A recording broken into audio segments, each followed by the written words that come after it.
Trump administration. Let's take a look at all the president's men. And I've already talked about Kristi Noem and Mr. Wiles, and also Tulsi Gabbard, the Hare Krishna Hindu, who is the right man for the job. Now, first of all, I want to start with this one, unannounced, although this has been announced. Now, originally, it was supposed to be this person, but he actually chose a different person. Trump is alleged to be 6'3", and it looks like this person here is also 6'3". A senator from Georgia, married to the chairman of the New York Stock Exchange, who also owns a cryptocurrency company that is getting acquired by Trump Media, co-owned the Atlanta Dream of the so-called quote-unquote women's NBA, has a combined net worth of $800 million, making quote-unquote her the wealthiest sitting U.S. senator at the time. They bought the most expensive residential real estate ever recorded in Atlanta. So again, we have the alleged 6'3" president. Seems to be the same height as this person here, with a somewhat masculine face. Pretty much the same height, with the broad shoulders and the narrow pelvis. In fact, the most narrow pelvis out of all these people in the photo. Just observing. That's all we're doing, is making a few observations. Long hair, lipstick, makeup, long neck. Could be a descendant of the Anakim, perhaps a son of the Anakim, holding a painting of the Anointed One, the earlobe anointed by the blood, just like Aaron, the high priest, in the book of Leviticus. Oh yeah, that's a face you can trust. U.S. Senator on the Trump transition team.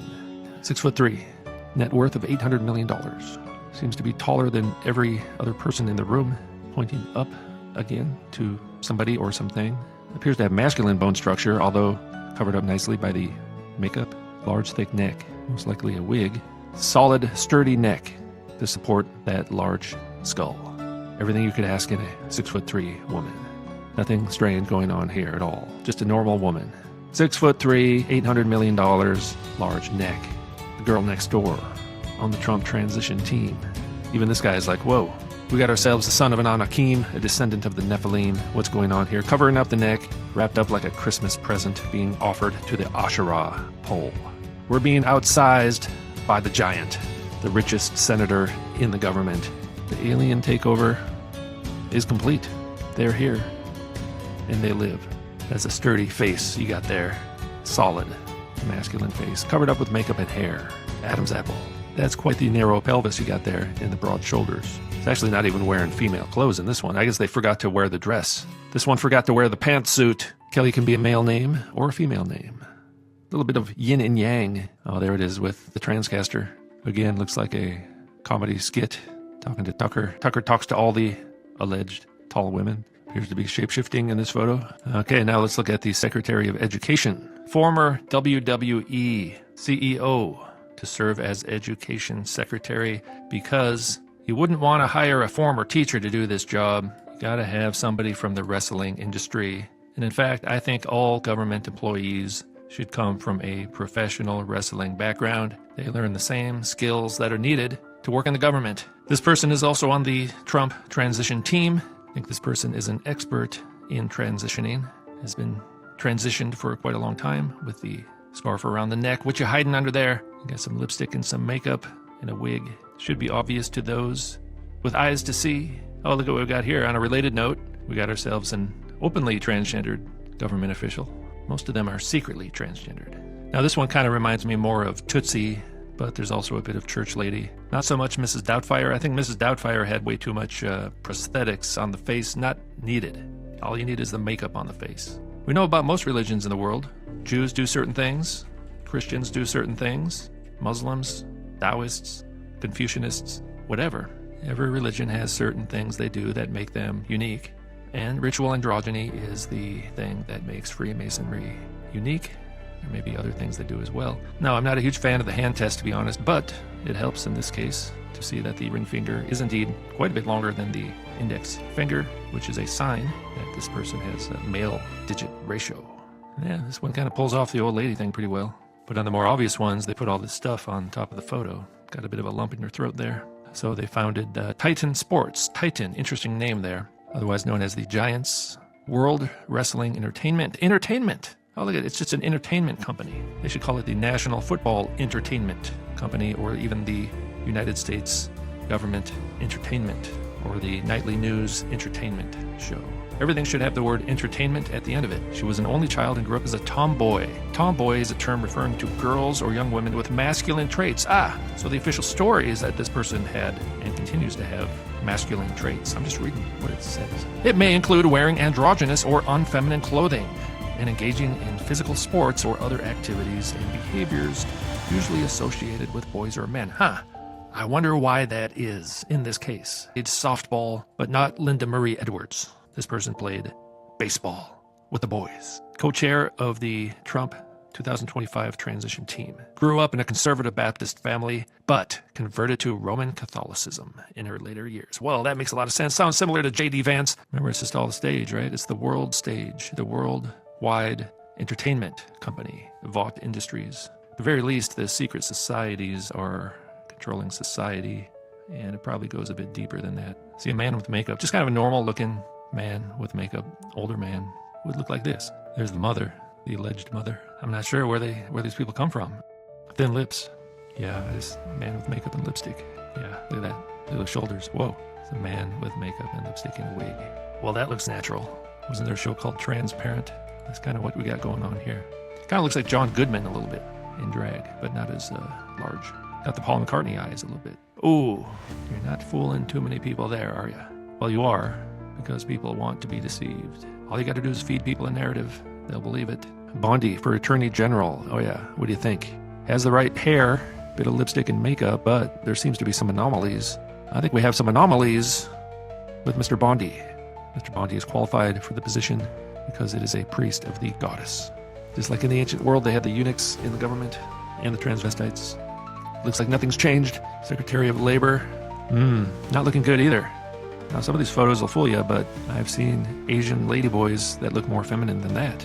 Now, someone has pointed out recently that Trump never seems to shave. Does Trump have facial hair? Has he ever had facial hair? What do you think?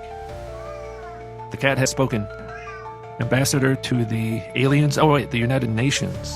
That is a very large head you got going on there. Kind of a fake smile and the kind of strange-looking eyes. See, when they get kind of pudgy, it kind of covers up the bone structure. So they get a bit larger there in the hips because of the extra layers. But I'm not convinced this is a female. In fact, I don't think it is a female.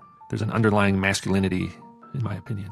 You may even think this is a real female, but I'm not convinced about that myself. And neither is my cat. Now here's one. Surgeon General. Now this one, parents are from Jordan, it said. So kind of a Canaanite. Yeah, see, this one, basically looks female. But listen closely to what I say. When I say looks like, it doesn't mean is. But this one does look female. But looking female doesn't mean you are female these days. Seems to be much larger than that one, although I don't know how tall that one is. Cover of a magazine. Well, that's not a good sign. When's the last time they put a real female on the cover of a magazine? I'm not sure if it's ever happened. Fox News. When's the last time they let a real female on Fox News? Not yet. Don't see any real female there. I think if you were to look underneath the makeup and the wig, you might find a little surprise there as well. And let us not forget, Wonder Woman, Caroline Leavitt. Her life as a new mom and Trump's spokeswoman. 23 years old, launches bid for Congress. Just like most of us do, right? Youngest press secretary. But why did you have work done on your face? And it looks like you had some rhinoplasty to shrink the nose. Kind of look like the one of those Olsen twins. That's the thing. You shrink the nose. That feminizes the face. Probably more than anything. Don't try this at home. You got some fake boobs, it looks like, some broad shoulders, and on the hips, basically. That'll fool most people. And in fact, most people will think this person's pretty hot because it's got the long, flowing hair and the lipstick and the makeup and fake boobs. That's really all you need these days. Remember, Trump used to own the Miss Universe pageant, which was full of transvestite contenders. Even though this one's feminized quite a bit, I'm just going to say this is facial feminization with lots of makeup. The same thing as usual. You might have to try to shrink those teeth while you're at it. We've got another son of the Anakim, descendant of the Rephaim. It's basically one of the Olsen twins is what this is. Seems to be kind of chosen to be somebody in the media. It's a chosen one. Again, another one of these photos. Like, why do they choose these photos to publish? Who's the man? Who's the woman here? And who else we got here? We covered Mr. Wiles already. Oh, we do have a female on the team by the name of Elania Musk. So it's not only men. There is a woman on the team. At least one, maybe a few others. Now Elon Musk is in charge of replacing the government with AI. And in fact, replacing most of society with AI and replicants. I guess that's about it, as far as I know. There's always a few others lurking around. Again, my main thesis is that this is ritual transvesticism is what we're talking about here. It's mentioned in the Bible. It's mentioned in many primary sources throughout the ancient Near East. Most of them seem to be involved in what they call a cult of the goddess. They practice ritual transvesticism. Just like every religion has certain rituals and certain customs and traditions that they do, that's what these people do. Ritual transvesticism is their unique feature of their religion. You might call it Freemasonry or the Eleusinian mystery cult, some kind of secret society. They never taught us about this in school, although they are teaching children to participate in this in school. But the irony for me is that Trump got all the Christian votes, so I guess they set it up like that. They made the left look so evil and anti-Christian that Christians really only had one choice: to vote for the guy that didn't want to kill all the babies, and voting for the guy who has the transvestite cabinet. I guess they were deceived. And speaking of fake wrestling, the earlobe incident certainly helped, because people want to believe that Trump is the savior. I think that's called idolatry, isn't it? False Messiah? Wait a minute. False Messiah, Antichrist, false Messiah. Pseudo-Messiah is the word in the Bible. Pseudo-Christ, which kind of means fake Messiah. False Messiah, pseudo-Christ. All right, so we got false Christs and false prophets. We got great signs and wonders to deceive even the elect. Oh, look at that. That's what we're talking about. Pseudo-Christs and pseudo-prophets. There's a lot of those going around. A lot of false signs and wonders. It's to deceive even the elect. Well, I think it is possible because it's happening. Now, for the most part, this is actually talking about the destruction of the temple in 70 AD, but there seems to be a bit of typology going on as well. It would make sense that the end of one era would be kind of similar to the end of another.